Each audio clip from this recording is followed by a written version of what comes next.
Hello once again, welcome back to Self-Made. I literally just got off a meeting with my management team for enhanced cleaning. We do a meeting every Tuesday and a meeting every Friday. So every Tuesday we go over the numbers from the previous week and just have a general catch up, and then we have an end of week one. And so I've just been running my mouth all day and yapping. So I figured, why not just continue that momentum forward and do a podcast while my brain is switched on and my lips are primed to be doing this right now. So yeah, great exercise as well to be doing, by the way. Meetings are very, very good. And if you do meetings, I strongly recommend you record them and upload them to a site like Vimeo. And then you can actually feed those recordings and those transcripts into an AI bot, and you can pretty much create like this hive mind or this digital brain of your entire business, because it tracks everything you say. Like, you know, it can track the progression of the things you're saying, because it's all it's in the linguistics of the things you're talking about. Like, it's really good. So we've recorded every meeting we've ever had. We've AI transcribed everything. It's been uploaded to a digital brain, and it's just got so much context about our business, the way each of us talk as individuals, because it knows who's talking and what their talking style is like. And yeah, it's really good to have that. And, you know, we're not really utilizing that yet, but eventually, big picture is we're going to have this digital brain that all of our management and also cleaning team have access to, and it's going to be really cool. So yeah, that's just something we do, and it's something I highly recommend you do as well. And even if you don't have a team, you know, it's still great just to do like a video or audio diary where you just talk to yourself, you know, once a day or even just once a week if once a day is a bit too overwhelming. And you can just then upload that to some sort of AI thing, or even just transcribe the audio, upload that to something like a Delphi bot, or, you know, make something in Claude Code with a dashboard. And then again, you can have your own digital brain, and it can kind of track your progress over time. You can, you know, ask it things like compare operations now to what they were 6 months ago. And it's got that context because you've uploaded these video or audio diaries and journals from way back then. So anyway, it's really good, and it's really cool what you can do with AI now. So highly recommend doing that, regardless of whether you have a team or not. It's a great thing to do. So I've got a really, in my opinion, a really good episode today. It's going to be short and sweet, but I'm going to be talking about something that was a really, really pivotal and crucial mindset shift I had, honestly, more recently. Like, I would say that this really occurred to me in the last, I don't know, year and a half, maybe not even that. And it was like one of those light bulb moments for me. And it's something that's so simple and so straightforward that, you know, I was kind of just, I felt silly that it took me so long to realize this. And the entire premise of this is that you need to be operating on cost per outcomes in your business, and not, you know, cost per attempt. And what I mean by that is, and I'll give you a really specific example. I have a lot of people that come to me and they say that they're not getting clients, that their conversion rate is low, they're spending this amount of money per lead. You know, it might be they're spending $40 a lead, and they're just not getting many customers, right?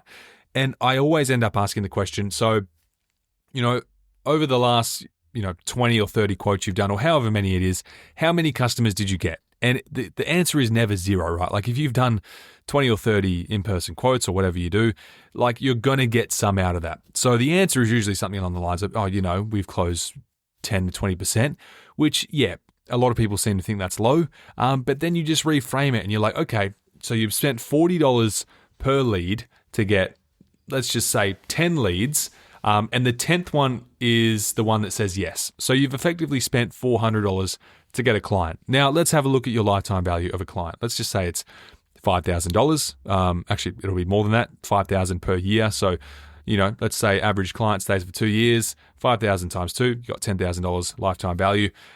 Would you be willing to spend $400 to get a client that's going to pay you $10,000? I mean, that's a pretty good system if you can put $400 in the front end and then get 10 grand on the back end. Like, those are pretty good numbers. You're not going to put $400 into the S&P or the ASX and get 10 grand back in 2 years. Maybe if you put it in AI stocks, who knows? But, it's a simple reframe. And so it's like, okay, now that we've got that in mind, if you just track back and you're like, okay, rather than seeing it as I'm spending $40 to get these leads that are going nowhere, it's actually like, you're spending $400 to get a client that is worth X amount of money per year or over a lifetime. And that same kind of thinking applies to something like hiring. And I found myself, this was honestly the biggest mental challenge that I went through, was I was hiring all these people and I was spending not only money but time in training them. And this is, earlier on as well, before I had a big team of trainers and upper level management, but I would be training people myself. And if you haven't had staff before, I'll tell you that the early stages of growing a team suck. Like it is a grueling process, because you go from being a one man or woman band and, basically making 90% profit to then cutting that in half, because you've got to bring someone in, you've got to show them the ropes and kind of train them one-on-one to show them your processes and what you do. So you immediately just like halve your income overnight, essentially. But it's like, 2 steps back, 10 forward. And so it's really frustrating when that doesn't work out, because you're effectively halving your income. And then, you're hoping that this person can be trained up and you can slowly start to build a team so that you can, leverage other people's time rather than yours. And then what happens? It doesn't work out.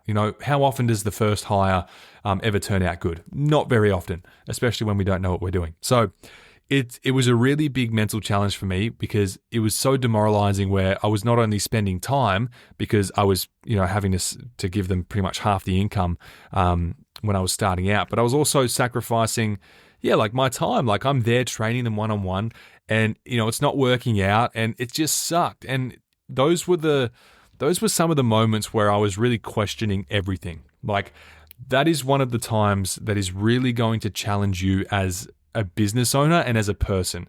It's going to see how resilient you are and how much you can really persevere and delay gratification, right? Because that's what we're really doing. We're delaying gratification. And it was really challenging for me. It was really tough to get through that, because I went through, three bad hires before I got my first good one. And it was tough. Like, I was like, should I even be hiring staff? Should I be in this business at all? Like, I just don't know how to make it work. And I don't see how I can even scale this up, because I'm not even able to do it with, one person. And so I'm spending all this money and all this time. Each trial is like, there's 4 hours here, and then they might have a second day and we do 6 hours. And then on the third day, they're like, oh, this isn't for me. So I've now wasted 10 hours and then I've had to pay their wage for 10 hours as well. So it's like a lot of time and money wasted. But then, of course, you eventually get that good person, and then your attitude changes and you're like, okay, I've now proven that I can do this, so it's not all bad. And so the simple reframe there would be to look at the cost per that outcome rather than the cost per attempt. So when I'm hiring, let's just say it's an average of 4 hours and $150 per trial or per trainee. And at this stage in my business, we tend to hire 1 in 4 people that we trial. So, we're spending, what did I say, 4 hours, but 16 hours and, $600 to get an employee, right? But in the grand scheme of things, those are pretty good numbers. If we just look at the financial side of it, $600 to hire an employee, and our average employee sticks around for like 9 months, right? 9 months to 12 months. And they're going to generate us, $400 in gross profit every week once they're trained up. So these are pretty good numbers, right? But if we're looking at the cost per attempt, like it sucks. It sucks having to spend 4 hours to trial someone and then paying them $150 of a wage, and then, taking less of a wage yourself. And then, it doesn't work out and you're just left there feeling defeated and demoralized. But if you just reframe that thinking to, okay, this is a necessary step on the way to get to my desired outcome, which is hiring an employee, right? So the cost per outcome for me is simply that. It's like, at that point in time, it was, 12 to 16 hours of my time and $600 to find that good person. And then, once you've got that in mind, it becomes a lot less stressful and mentally tough to get through those trials, because you have a solid idea of what you're actually working towards, and thus how to work backwards to it. So once you've got that end goal, once you've got that outcome mapped out, you can reverse engineer it, and it can apply to anything, right? Like if you want to hire someone, you just reverse engineer that.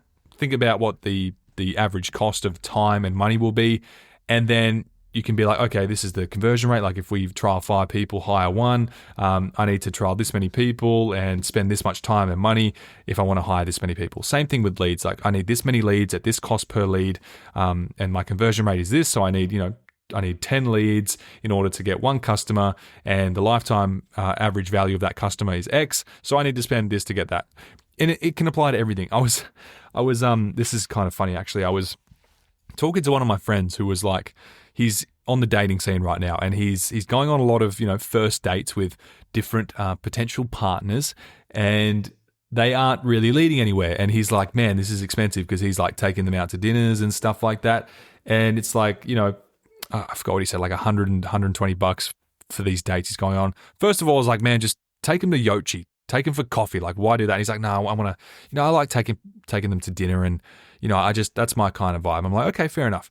So, you're spending $100 on a date and it's not going anywhere. I'm like, how much would you hand over to, like, let's just say there was this magical genie that you rubbed a little glass bottle, you rubbed a little gold bottle, and it just popped out and it was like, I'll grant you 1 wish. And it's like, okay, if this genie is telling you that he can give you your soulmate, he can present your soulmate on a silver platter to you, that for a fact you're going to marry and spend the rest of eternity with, how much money would you spend to get that, right?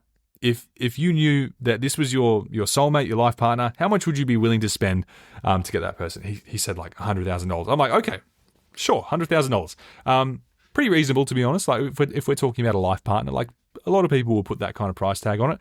I'm like, okay, now you're willing to spend $100,000 to end up with the girl of your dreams, right? And here you are worried about going on $100 dates that aren't going anywhere. So let's just reverse engineer that. If you're willing to spend, let's just say $10,000, to get with your dream partner, okay, then that means you can go on 100 dates, 100 first dates at an average cost of $100 each, and then then you're at your $10,000 goal. And surely, if there's like nothing wrong with you, like if you don't have some serious deformity or like a really terrible personality, or you're just a terrible person to be around, like if you go on 100 dates, I'm sure you'll find the one, right? So with that in mind, like $100 date doesn't really seem that bad after all, because he was complaining. I think he went on like 10 dates over the span of like, I don't know, 2 months, and he was like, man, this sucks. I'm spending money, I'm spending time, I'm not getting anywhere. It's like, man, just think about the desired outcome. Like this is super important. Like this is a big thing. Like if you're seriously like looking for a life partner, if you want to get married, then you need to think big picture here. You can't be thinking about the cost per attempt. You need to think about the cost per outcome. And I kind of it was such a silly thing, but I broke it down for him in this way, and it was like, oh, that kind of makes sense in a weird, twisted way. And so I was like, yeah, come to me for relationship advice, I guess, even though I'm single and, not really my forte. But I thought that was an interesting little anecdote, and it kind of applies to anything really, like, leads, hiring, dating, I guess. So we really need to be able to shift our thinking from cost per attempt to cost per outcome. And so the key in that is figuring out what the cost per outcome is. If we don't have that North Star, if we don't have that metric, then everything is very arbitrary and it's very scary, and we don't know what we're actually doing and how we're going to get there. And then that's when all these doom and gloom thoughts creep in, and we're like, should I even be trying to hire staff? Should I drop my prices? I'm not getting any customers and this isn't really going well. Like, what am I doing, right? And so you need to figure out what the cost per outcome is. And sometimes that may not, sorry, my phone is always going off when I'm trying to do a podcast. Let me just pop you on Do Not Disturb. And like the desired outcome, you may not have a concrete idea of what that is, but you can at least come up with an idea of it. You can have a concept of what your desired outcome is, whatever it may be, whether it be your cost per customer. Like if you've been in business for a while, you can kind of backtrack and have a look at hopefully you have a history of data that you've got like metrics and stuff that you can look at how many leads you've had over a period of like 3 months, and then how many of those converted into customers, what your average lifetime value is, yada, yada, yada. If you don't have these numbers, that is the first thing that you should be doing in business. You should get to know your numbers. So I highly suggest you do that. I've done plenty of podcast episodes about knowing your numbers. But once you do that, once you have an idea of what the cost per outcome is, then I want you to zoom back out and then stop looking at every attempt as simply a failed attempt. Rather, actually, I want you to look at it as, instead of each failure feeling like an isolated attempt, I want you to instead look at it as part of a predictable sequence. Like if you lose a lead, if you lose a quote, instead of looking at that as one isolated failure, look at it as a number on the pathway to getting the outcome, which is a customer, right? It's like, okay, I got a no from this one person. So great. That means I'm 3 no's away from getting to my desired outcome of getting a customer. Or, okay, this trainee didn't work out, this person I'm trying to hire. That means I'm 3 or 4 more away from getting my dream employee that's going to be a superstar, and then I can, start to grow the team. And I feel like it's a really critical inflection point in a business owner's journey, because the amateur business owner mindset, they react emotionally and they stop early. Whereas the operator mindset, the leader mindset, they understand these ratios and these metrics, and they just continue forward because they know where they're headed and how they need to get there, right? So instead of, like humans are wired to feel losses more than gains. It's just the way we are. The fear of loss is always going to be greater than our desire for gain. If you know, that's like marketing 101. Like fear is a much bigger motivator than desire, right? So we're just wired to feel losses more than gains, which distorts that decision making. But when you have that mindset shift, it basically turns into like the faster you fail, the faster and cheaper you reach the outcome. I was having a conversation with someone that I was mentoring at one point, and it was on the topic of cold calls. They're like, I'm just not getting clients from cold calling. And, I did the same thing. I'm like, all right, I know you've been doing this for a while. You've obviously had some success. Like you've obviously had some people say yes, and you've gone and done some number of quotes. So tell me like your last 3 months of data or whatever it was. And, the conversion rate was pretty low, but it wasn't 0. So I'm like, okay, I want you to think about it this way. You've done, I don't know what it was. Let's say you've done, let's say he's done 250 calls or 200 calls in 2 months. I don't know. I can't remember what the numbers are, but we'll say 200 calls in 2 months. And, you ended up with 1 or 2 clients out of it. Let's keep the math really simple. Okay, 200 calls in 2 months, right? And it's costing you so much of your time. And if you want to equate your time to a dollar value per hour, then, you can do that. So it's costing you this much of your time to dial 200 numbers and then get 2 customers. So a 1% conversion rate. Let's just go with that math because I'm really bad at math and that's easy enough for me. It's like, okay, instead of looking at each attempt as a failure and wasted time, now that we've got that metric, a 1% conversion rate, then you can just reverse engineer that and you can treat every phone call as like a success. Like if we look at the average, because this is commercial cleaning, right? So the average lifetime value of a commercial cleaning client, it could be $100,000. So if we then go backwards with that in mind, with that outcome and that ROI, we can have a look at each phone call as actually being profit. Like if we did 200 phone calls to get, let's make the math even simpler here. Let's say you did 100 phone calls to get one commercial cleaning client that's worth, $100,000, for example, then technically each phone call you're making $1,000. Okay, that's like the crazy mindset shift here. If you can dial 100 phone numbers to get one cleaning client worth $100,000 over a lifetime, then you're essentially making $1,000 per call, because it's not an isolated failure. It's just a necessary step in the sequence on the way to the desired outcome. And so rather than looking at each failed attempt, you just need to zoom out and extend the timeline for you to achieve that desired outcome. And all of a sudden it changes everything, right? So you've gone from, I'm wasting, 5 minutes times 100 or 200 and whatever amount of money I'm spending to get these leads and these numbers, to all of a sudden like, every time I pick up the phone, doesn't matter if I get a no, I'm making $1,000. Because eventually I'm going to get here based on my metrics and based on my numbers. And it's like, it just changes everything. It is the simplest, but honestly, biggest and most effective mindset shift I've had in my recent business journey, because it really transcends everything. It really just flows into every single area of your business. Like if there is an area of your business that is backed by a number, if there is a metric attached to that, then you can apply this mindset. And if you can really get in tune with it and, like with the cold calling, and realize that every phone call you make is money, every hire, every trainee, every trial that you bring in and that you do, you're making money. Like if the ROI of your average cleaning employee is like $20,000 profit a year, and it takes you 5 trials to get 1 employee, then it's like, okay, I'm spending 12 to 15 hours and $600 to make 20 grand a year. And it's like, okay, each trial I do, I'm technically making whatever it is, $4,000 or $5,000. If you think about it like that, if you just extend the time horizon and the timeline for getting to that outcome, it's going to give you a lot more motivation, first of all, and it's going to give you a lot more clarity, which is really important when you want to scale. Because when you've got these metrics and when you've got this clear North Star, this clear outcome, and this clear goal, it just makes everything easier and it makes everything else fall into line.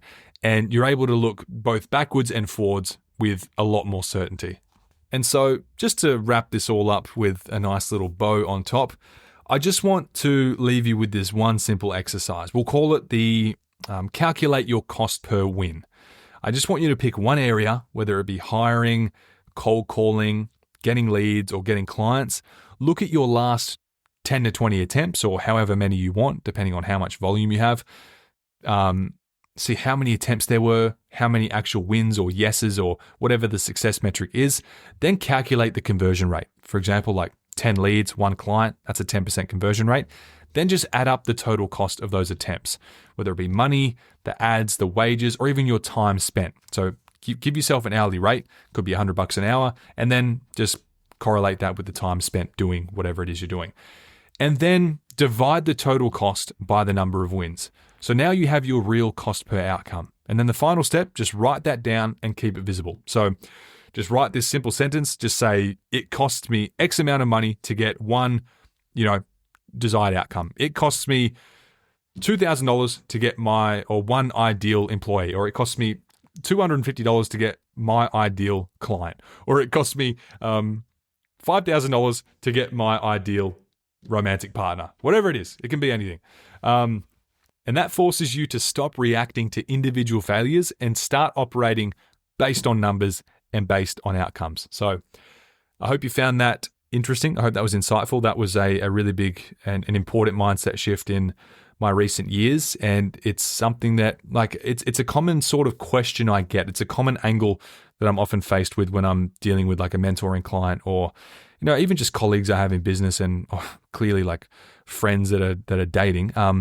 And it all kind of goes back to that one principle. It's like focus less on attempts and look at the cost per outcome, and just zoom out and work on that math, right? Everything gets a lot easier to manage and also digest, and the mental load lessens with that. So hope you found that helpful, and thank you again for your continued engagement. And if this is your first time here, thank you for volunteering your attention span for a short time. Really do appreciate it. And also big thanks to whoever's been rating the podcast recently. I've been seeing the numbers go up. So shout out to you guys. And if you haven't done so already, please head down to wherever the little star icons are below this episode. Just hit 5 stars, give it a good rating, maybe even write a positive thought or little anecdote or a win or just something you liked about the episode or the podcast in general. Really do appreciate it. It helps more people like you find this podcast. And it's also like the only real sense of gratification I get out of doing these episodes. So I love seeing your comments. I love seeing your reviews. Really do appreciate it. Thanks again. Have a nice day and talk to you next time.